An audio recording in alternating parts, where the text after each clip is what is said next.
محکمہ خزانہ سندھ نے جعلی پینشنرز اکاؤنٹس کے خلاف کارروائی تیز کر دی۔ 139 جعلی پینشنرز اکاؤنٹ نیشنل بینک کے حوالے کر دیے گئے ہیں۔ اسی پر بات کرتے ہیں ڈان نیوز کے نمائندے خاور حسین سے۔ جی خاور، کیا اقدامات کیے جا رہے ہیں اس حوالے سے؟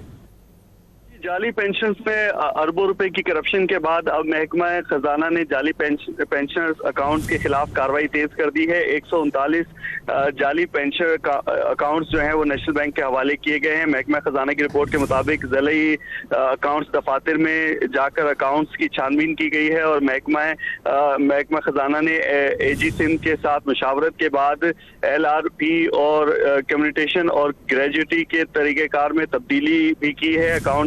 اکاؤنٹنٹ جنرل نے 3 سطح پر جو پینشن بل ہیں ان کی چھانبین کا طریقہ متعارف کروایا اور اس کے ساتھ ہی ساتھ 2012 سے 2017 کے ڈی جی آڈٹ سے ڈسٹرکٹ اکاؤنٹس افسران کے اسپیشل آڈٹ کرانے کے بھی احکامات دیے گئے ہیں جس کا آغاز ہو چکا ہے۔ اسی طرح سے اے جی سندھ کی تجویز پر آڈیٹر جنرل پاکستان نے درخواست کی ہے کہ نجی فرم کے ذریعے فرانسک آڈٹ کرایا جائے جس سے کرپشن کے جو طریقے ہیں ان کا پتہ لگایا جا سکے گا اور جعلی پینشنرز کے خلاف کارروائی ہو سکے گی۔ جی بہت شکریہ خاور حسین اپڈیٹ کرنے کے لیے۔